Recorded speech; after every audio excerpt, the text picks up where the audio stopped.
Au commencement, il n'y avait pas d'empire, pas de château illuminé, pas de parc où des millions d'enfants et d'adultes se pressent pour retrouver la magie. Il n'y avait qu'un petit garçon qui dessinait sans cesse, un rêveur obstiné, né dans une famille modeste du début du XXe siècle. Cet enfant s'appelait Walter Elias Disney. Personne, pas même lui, ne pouvait deviner qu'un siècle plus tard, son nom deviendrait l'un des plus puissants symboles de la culture mondiale. Aujourd'hui, son héritage dépasse largement le simple domaine du cinéma. Il est devenu un empire du rêve, une machine à fabriquer des histoires et des émotions. Mais derrière la féerie et la magie, l'histoire de Disney est aussi celle de crise, de faillite, de trahison, de paris insensés, de génie artistique et de stratégie industrielle implacable. La question se pose alors, comment une souris, née d'un coup de crayon dans un petit studio de fortune, a-t-elle bâti l'empire de divertissement le plus influent de la planète ?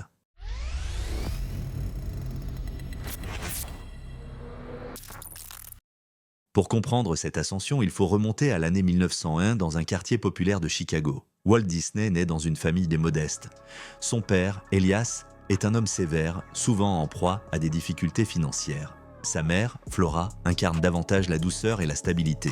Walt grandit entouré de ses frères et sœurs dans une ambiance faite de rigueur et de travail. Très tôt, il trouve dans le dessin un refuge contre la dureté de son quotidien. À l'âge de 7 ans, il vend déjà quelques croquis à ses voisins. Mais sa jeunesse n'est pas facile.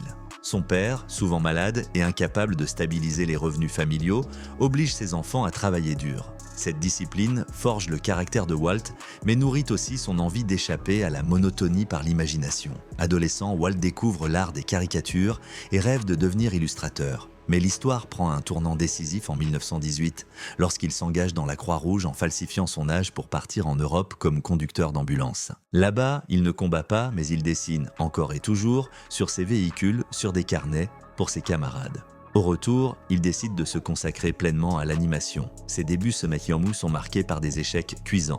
Il fonde son premier studio à Kansas City, Love Ogram Films. Mais mal organisé et trop ambitieux, le projet échoue.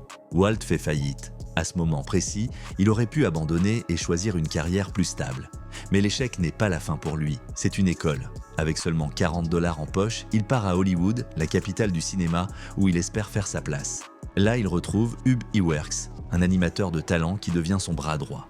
Ensemble, ils créent un personnage nommé Oswald, le lapin chanceux. Ce personnage connaît un début de succès, mais un coup dur frappe Walt. Son distributeur, Charles Mintz, lui vole les droits d'Oswald et lui arrache ses meilleurs employés. Pour Disney, c'est une trahison terrible. Mais au lieu de s'effondrer, il décide de rebondir. Il comprend alors une règle fondamentale. Il ne laissera plus jamais ses personnages lui échapper. De cette humiliation naît la revanche la plus célèbre de l'histoire de l'animation, Mickey Mouse. Inspiré par une souris qu'il avait apprivoisée dans son studio, Disney imagine un petit personnage vif, espiègle et sympathique. En 1928, Mickey apparaît dans Steamboat Willie, un court-métrage qui révolutionne l'industrie car il est l'un des premiers à synchroniser l'image et le son. Walt prête lui-même sa voix au personnage. Le succès est instantané. Mickey devient une star mondiale, un symbole d'optimisme dans une Amérique frappée par la Grande Dépression. En quelques années, Disney construit un véritable univers autour de Mickey, Minnie, Donald, Dingo et Pluto. Mais Walt ne veut pas s'arrêter au court-métrage. En 1934, il annonce un projet qui paraît insensé. Réaliser un long métrage d'animation. À l'époque, personne n'y croit. Les critiques parlent de la folie de Disney. On l'accuse de gaspiller son argent. Même sa propre équipe doute. Mais Walt persiste. Pendant 3 ans, ses équipes travaillent sur Blanche-Neige et les 7 nains. L'investissement est colossal. Plus d'1 million de dollars, une somme énorme pour l'époque. S'il échoue, Disney est ruiné. Mais à sa sortie, en 1937, le film est un triomphe planétaire. Le public est bouleversé.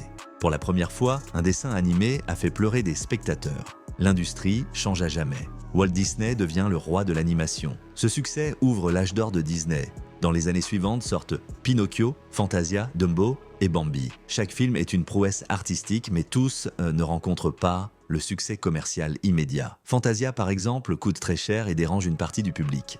Pinocchio, lui aussi, déçoit au box-office à cause de la guerre en Europe qui coupe certains marchés. Mais artistiquement, ses œuvres posent les bases de l'animation moderne.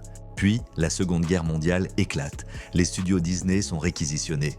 Walt accepte de produire des films de propagande pour le gouvernement américain, ce qui permet de maintenir ses employés et de sauver l'entreprise de la faillite. Mais cette période pèse sur lui. Après la guerre, il relance son activité avec des films comme Cendrillon, 1950, Alice au pays des merveilles, 1951, Peter Pan, 1953 et La Belle au bois dormant, 1959. Ces classiques consolident de l'héritage Disney, mais Walt a déjà une autre idée en tête. Il rêve de bâtir un lieu où les familles pourraient de vivre la magie de ses films. En 1955, Disneyland ouvre en Californie. Le projet est accueilli avec scepticisme, certains médias parlant même de folle lubie.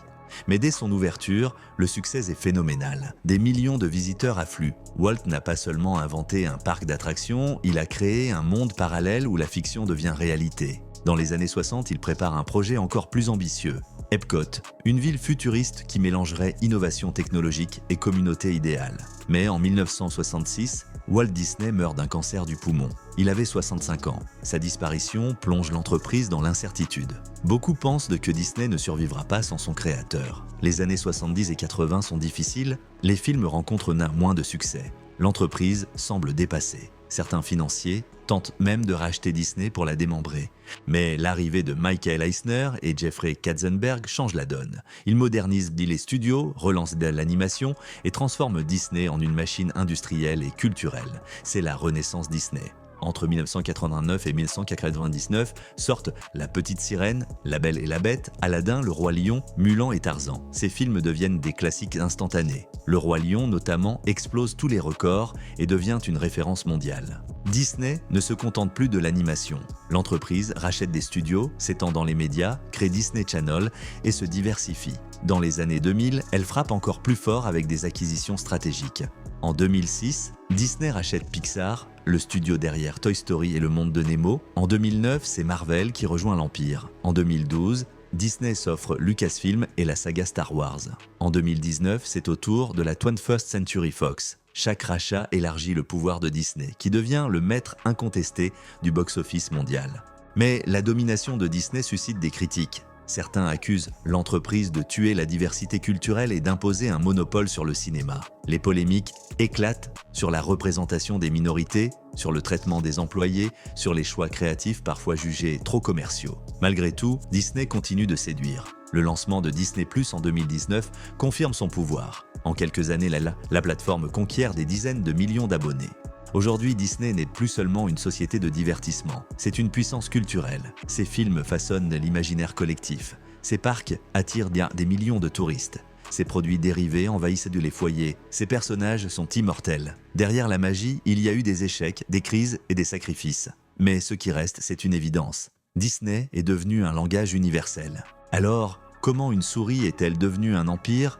Grâce à la ténacité d'un homme qui refusait d'abandonner, grâce à des innovations qui ont toujours devancé leur temps et grâce à une vision qui a transformé des rêves en réalité. Aujourd'hui, Disney est un miroir de notre société. Parfois critiqué, souvent adoré, mais toujours incontournable.